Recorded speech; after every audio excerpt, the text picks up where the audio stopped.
Olá, meus amados, muito boa noite. Aqui é o João novamente aqui com vocês. É um prazer novamente estar aqui com vocês nessa jornada incrível. Ah, e hoje são dia 29, já são as 7h20 da noite. Ah, muito obrigado aí por tudo, muito obrigado pelas suas orações para mim, para minha família, realmente. É muito, muito bacana. Realmente encosta no nosso coração. Muito, muito obrigado por isso. As mensagens do Senhor cada vez ficando mais apertadas, mais interessantes, mais com urgência. Mas hoje eu vou continuar a tradução do Dmitry. Foi até legal ter visto um comentário no comentário falando quando é que vai fazer a tradução do Dmitry. Achei muito bacana realmente isso aí. Eu já tinha ideia de fazer hoje, talvez eu faça isso hoje ou amanhã, porque do caso do Dmitry eu só preciso de ler, não precisa fazer mais tradução, já foi corrigido o livro todo, já fiz isso. E até agora eu não tive tempo de fazer a tradução ainda da Jack e dos outros profetas, porque eu estou em treinamento. Aí o treinamento começa a 1 às 5 da tarde, até eu dirigir lá e voltar, e consome o tempo todinho, sabe? Todinho. Então foi muito bom até continuar isso. Já tem um tempão que eu queria falar sobre o Dmitry. O Dmitry, realmente, ele foi aí remanescente da época dele. O Senhor já falou aqui que cada geração tem os remanescentes, como também tem os anticristos. O Senhor já falou isso. E ele até falou os anticristos na asa esperando, né? Então toda geração já tem isso. Com certeza aí na geração do Dmitry ele era também um remanescente. É claro, com missões diferentes, trabalhos diferentes. Então, continuando aqui, a última vez eu parei aqui, 5 policiais que chegaram hoje de manhã e levaram eles. Então, fazendo uma revisão daqui da vida do Dmitry, ele fazia contrabando de Bíblias e levava Bíblias para a Rússia e para o país dele e para ao redor lá. E isso era contra as leis de lá. Era proibido ter Bíblia no país. E ele fazia contrabando e era da vontade do Senhor fazer tal coisa, tá? Então, muitas vezes ele passava Bíblias no carro, os policiais não enxergavam, os policiais iam na casa dele, não achavam as Bíblias, um montão de Bíblia na sala, e Deus realmente escondia as Bíblias dos policiais. E constantemente ele era atacado por outros irmãos que se dizem cristãos, os que se dizem cristãos, iam para a polícia falar que ele estava fazendo esse contrabando, a polícia levava ele para o precinto, né, para a delegacia, e questionava, ele nunca falou nada, absolutamente nada, nunca entregou ninguém, mas isso foi constantemente a vida dele, até o momento em que eles começaram a bater nele, a torturar nele, e ele simplesmente chegava o policial na casa dele, os policiais sempre na frente da casa dele, levava ele para a delegacia e batia nele, mandava ele de volta, e depois de uma semana o corpo dele começava a ficar melhor, ele voltava para a delegacia de novo, apanhava novamente, apanhava, voltava para casa. Se vocês lembram, isso aí durou mais ou menos 5 meses, 5 meses, apanhando semanalmente na polícia, na delegacia, e tinha de ficar calado, até os policiais faziam isso calado, não fala para ninguém. E isso continuou, porque eles queriam que ele falasse que ele fazia contrabando de Bíblia e quem eram as pessoas com quem ele fazia os contrabandos de Bíblia, e ele nunca falou. E sempre o anjo Gabriel aparecia para ele, conversava com ele, para não falar. Sempre. Então vocês passaram pelos milagres, né? Os milagres que colocaram ele numa sala e os ratos pulavam nele para comer ele, o anjo Gabriel apareceu e os ratos comeram todos. Lembra todos esses milagres que aconteceu com ele, né? Então aqui ele acabou de ser apanhado novamente, e dessa vez esse general, esse coronel, bateu muito nele, e ele quebrou 9 costelas, esse coronel quebrou com ele, chutando ele e tudo mais. E o médico falou aqui, fique parado, deixe-me cuidar de você, se você se mexer, causará sangramento interno e isso vai te matar. Então nós paramos aqui depois dessa última tortura, muito, muito forte, né? Depois que ele passou por muita coisa. E aqui ele foi levado para casa, alguns homens, ele não conseguia andar e o pessoal levou ele, porque os homens não estavam andando mais, levou ele de carroça e lá levou ele para dentro da cama dele, lá para dentro da casa dele, pôs na cama dele que ele não estava aguentando andar. Chegando lá, vamos continuar a história aqui. 5 policiais chegaram hoje de manhã e levaram com eles. Eu estava apavorada, ela disse, essa aqui é a Virgínia, a filha dele, e 5 policiais apareceram e levaram a esposa dele para a delegacia. Então, uma das primeiras coisas que o Dmitry fala, é claro, totalmente arrebentado, eu também, com uma voz fraca, clamei a Deus.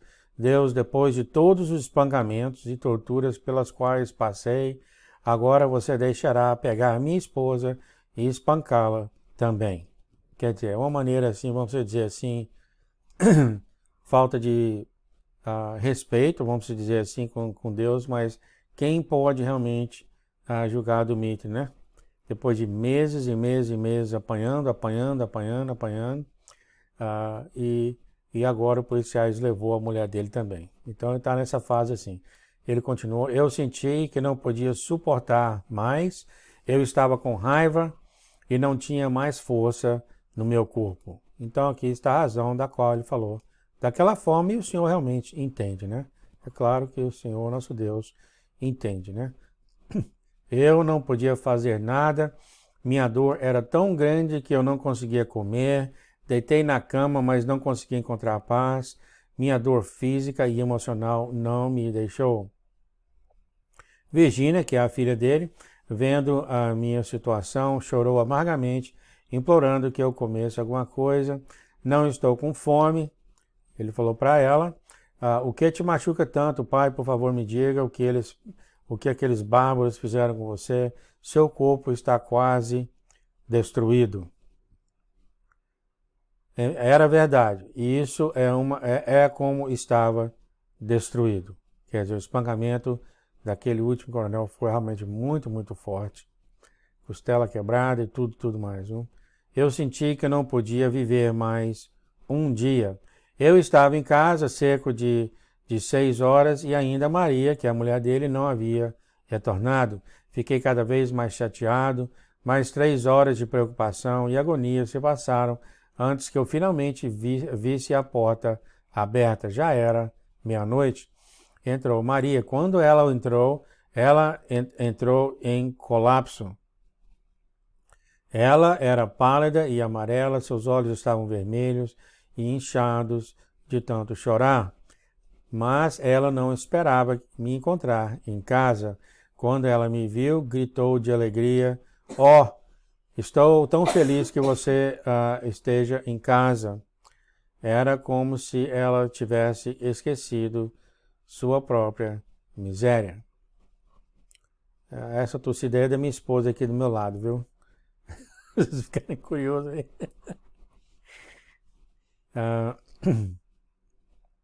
Eu lembrei da Jack, a Jack começa a falar, e ela tem 2 cachorrinhos, né? Aí ela fala uma coisa assim, de Deus, não sei o que, os cachorrinhos. Aí os cachorrinhos concordam. Bom, então continuando aqui, eu também estava feliz e disse, graças a Deus, ele me ajudou a ver minha família novamente. Perguntei a ela o que a polícia fez com ela e ela disse que quando cheguei nessa manhã, eles foram muito rudes. Eles começaram a gritar comigo e um deles estendeu a mão para me bater. Mas, antes de fazer, fiquei doente e eles começaram a me tratar bem. Mas eles tinham muitas perguntas sobre você e muitos outros. Eu tinha apenas uma resposta para cada uma pergunta. Eu não sei. Quer dizer, a esposa dele nunca falou nada do marido dela para eles, o que o Dmitry fazia com nada, absolutamente nada. Uma vez interrogaram ela, ele falou, sua esposa já falou tudo, então você agora confessa. Ele falou, se ela já falou tudo, então por que tem que confessar? Esses foram espertos também, né? Quando foi para ela, falou a mesma coisa, seu marido já falou tudo, então você só precisa confessar que você faz isso. Se ele já falou isso, tudo isso, então por que vocês querem que eu confesse? Então, nesse negócio todo, ela nunca falou nada e ele nunca falou nada. Eles disseram que você já havia contado, aqui está novamente, contado todas as respostas às perguntas e que o enviaram para casa. Mentira, né? Eles disseram que queriam que eu também respondesse e que me mandavam para casa. Eu simplesmente disse a eles, se Dmitry sabe, ele sabe, eu não sei de nada, mas se ele já lhe contou, por que está me perguntando? É sábia, né? Bem sábia. Então eu sabia porque o coronel havia acusado eu e a Maria de conspirar sobre o que nós íamos contar a eles. Maria, mulher dele, continuou, eles me mantiveram em interrogatório até escurecer lá fora, me dizendo que se eu confessasse, eles deixariam você ir para casa. Eles viram que não me quebraria, então me liberaram. Como passava das 20 horas, o ônibus não estava mais funcionando, eu tive que caminhar para casa uns 18 quilômetros pela floresta. Ela caminhou de volta para a casa dela, 18 quilômetros dentro da floresta, viu gente? Dentro da floresta, quer dizer, nossa, incrível, né? Fiquei tão agradecido que ela finalmente estava em casa, eu disse, vamos orar juntos. Aqui é o Chan, é muito lindo quando você lê os livros do Dmitry, sempre orando, sempre jejuando, né? E é claro, tem os momentos de rancor, de raiva, etc, etc. O senhor sabe que é devido ao espancamento, coisas incríveis nele, né? O coração dele, entretanto, era realmente do seu Deus. Vamos agradecer a Deus pelo que Ele fez por nós. Sempre é isso aqui, né? Sempre é isso aqui. Caímos de joelho em oração, todos nós chorando. O Espírito de Deus pesou sobre nós e o anjo apareceu novamente e me disse que meus sofrimentos ainda não haviam terminado. Isso aqui deve doer, viu, gente? Deve doer, porque depois de meses e meses e meses apanhando, o anjo de Deus vem e fala, aqui ainda vai ter mais. Mas que minha vitória seria breve, quer dizer, o anjo falou que você vai continuar apanhando, mas a sua vitória é garantida e ela vai ser em breve. Ele disse, você vai passar por mais uma onda de julgamento, ele será o mais difícil do que ele acabou de passar, que quebraram 9 costelas dele. Será o mais difícil, mas você deve dizer a mesma coisa que você disse, não altere a sua resposta e Deus irá guiá-lo e salvá-lo. No começo não recebi bem as palavras do anjo. Quem recebe, né, gente? Quem recebe depois de meses e meses e meses apanhando, chutando, cuspindo e constantemente, semanalmente, aí vem as respostas e fala, você vai continuar apanhando, sendo cuspido, sendo batido, sendo quebrado, etc. Eu não sei, né? Eu não sei se vai ter gente que pula de alegria por essas coisas, sabe? Mas aqui ele fala também, no começo não recebi bem as palavras do anjo, elas apenas pareciam prometer mais sofrimentos e angústias. Pensei, o que é o homem para impedir o caminho de Deus? Aqui está, depois de tanto pensamento, depois de tanta coisa, ele sempre volta ao pensamento principal. A razão do porquê nós estamos aqui é para fazer as metas, as vontades do nosso Deus, e ele tem os caminhos dele de fazer as coisas, e a gente só está aqui para isso. Então aqui está a razão. Apesar de todas as coisas, ele sempre volta ao ponto de partida e o ponto principal, que vem de Deus e vai para Deus, né? Uma vez ele sendo espancado em outra delegacia, ele também ele colocando agulhas no dedo dele, etc., outras coisas esquisitas, e ele lembrou do que o nosso Senhor Jesus Cristo fez por nós, e isso deixou ele mais calmo. Continuando, eu não sabia que através do meu sofrimento Deus iria ser exaltado. Aqui está. através do sofrimento dele, Deus foi exaltado. E ele vai falar mais tarde por quê, claro, né? Ele também faria crentes daqueles que não reconheciam sua existência.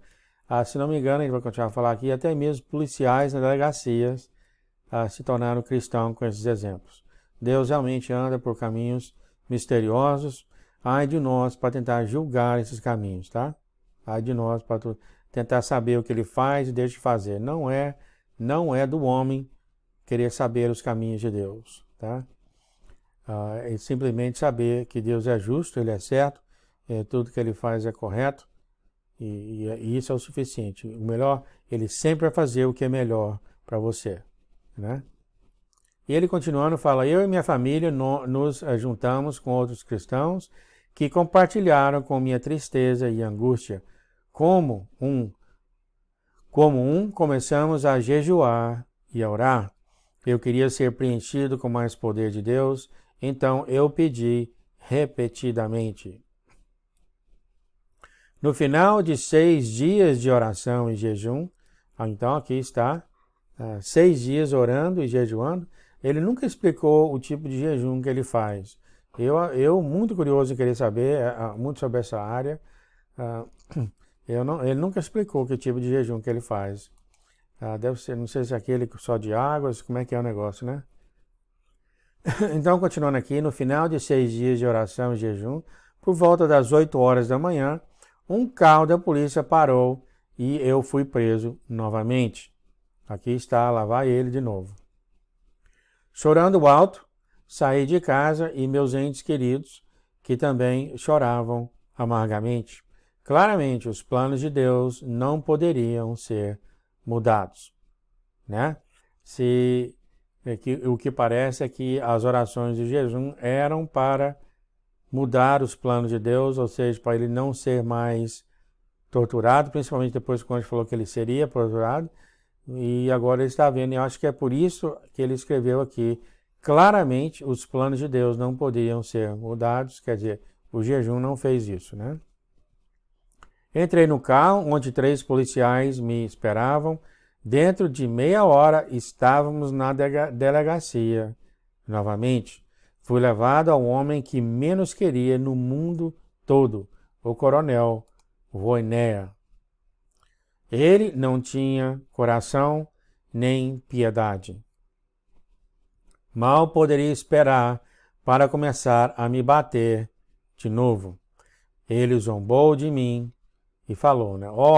Então você veio, santo. Vamos ver o que você vai me dizer agora. Acho que talvez dessa vez você me diga o que comeu há 10 anos. Todos os seus chamados irmãos disseram-me tudo. Você é o único que mantém sua fé forte e não quer contar. Se você ama a vida e sua família, vai nos contar tudo o que sabe. Ele me deu uma cadeira e me disse para sentar. Ele me deu um papel e uma caneta e me disse ele falou, escreve tudo que você sabe, que se refere para as Bíblias, reuniões com estrangeiros, pessoas que se comunicam onde as Bíblias estão, tudo a ver com o seu trabalho. Escrevi a mesma coisa que escrevi antes, só que desta vez escrevi com letras maiúsculas. Não sei de ninguém quem trabalha com literaturas estrangeiras. Quando o coronel viu que eu não estava tirando nada de mim, saiu da sala por um tempo, depois voltou com o irmão Vasily Hackman, de Hadith, a cidade, né, para ver se nós conhecíamos. É claro que nós conhecíamos, mas fingimos que não conhecíamos. O coronel Voinéa perguntou, você conhece esse homem? Como devo conhecê-lo? Perguntei. Talvez eu o tenha visto há alguns dias, mas há muitos cristãos, como posso me lembrar de todos eles? Então ele disse que ao irmão Vasily, você conhece o Dudman? Balançou a sua cabeça e disse que não. Quando me lembro como o irmão Vasily Hackman olhou, eu ainda estava apavorado. O pobre homem tinha sido espancado tão fortemente que os seus olhos pareciam estar perdidos em todo o inchaço. Quer dizer, os olhos encheu demais, né? E tampou o olho. Vendo que ele poderia conseguir nada da gente, ele levou o irmão Vasily e trouxe outro irmão chamado Ion de Danila. O coronel Voina disse: Dudman, não tente me dizer que você não conhece Ion, ele me disse que te conhece. Aí o Dudman falou, sendo esperto, né? Mesmo se ele disse que me conhece, eu não o conheço. Nesse ponto, irmão Sion foi retirado e três outros cristãos entraram. Eles eram da Poênia, Subiri, quer dizer o nome da cidade aí, e não fiz com que os conhecia, nem eu nunca os tinha visto, mas o coronel Voinéa queria nos fazer dizer que nós conhecíamos. Ele cuspiu: Ei, por que você não diz a verdade? Eu encontrei seu endereço em um dos seus bolsos e eu peguei eles com 2 carros cheios de Bíblias que foram obviamente levados para você. Continuando, ele disse: talvez eles estavam levando Bíblias para minha casa, o Dmitry falou, mas eu não me lembro de alguma vez ter visto eles. Os irmãos também não me conheciam dessa vez, então ele ainda não tinha resposta. Ele fez um gesto com a mão e levou eles para outra sala. Fiquei sozinho por alguns minutos. Deus, eu orei, por quanto tempo mais eu tenho de sofrer? Então aqui está uma pergunta que ele fez por Deus dele, tá? Uma pergunta assim, sincera, uma pergunta honesta, a vinda do coração realmente. As dores pareciam crescer cada vez mais. Ninguém se importava com o fato de eu estar sofrendo muito. Eu era preto e azul, com 9 costelas quebradas, eles só queriam me machucar mais. Então, outro oficial cruel, o coronel Prestunic, entrou. Ele não tinha medo de Deus e queria me destruir. Mas parecia que Deus desejava que esse oficial assumisse o meu caso. Então esse coronel vai assumir o caso, o outro Vonoia, né? Como um louco, ele atravessou a porta com a minha pasta na mão. Quer dizer, ele estava com a pasta dele na mão, cuspiu na minha cara e jurou: eu não vou aturar você. Vou te matar porque eu odeio todos os cristãos e não tenho paciência com você. Nada do que tentamos funcionou. Vou te dar mais uma chance de mudar de ideia. Muito bem, então, gente, acho que aqui é uma boa hora para parar por esse, amanhã ou no próximo vídeo eu vou continuar então com a vida do Dmitry. Nós estamos muito perto. Isso agora que vai acontecer realmente vai ser a última e mais dolorosa tortura que ele teve nas prisões, que ele passou por meses e meses e meses. Eu sei que uma hora falou 4 a 5 meses, mas foi coisa muito, muito prolongada, viu? Mas ele nunca falou onde as Bíblias estavam na casa dele, e ele sempre fazia o contrabando de Bíblias, com Deus fazendo todo tipo de milagre na vida dele e cura que ele tem feito, tá? Curas inacreditáveis, muito, muito grandes as curas dele. Mas o Senhor tinha um propósito para ele e o propósito foi concluído, o propósito foi feito. Muito bem, a gente fica por aqui e até a próxima. Que a paz e o amor do nosso Deus esteja com todos vocês e a gente fica aqui até a próxima. Tchau, tchau, gente.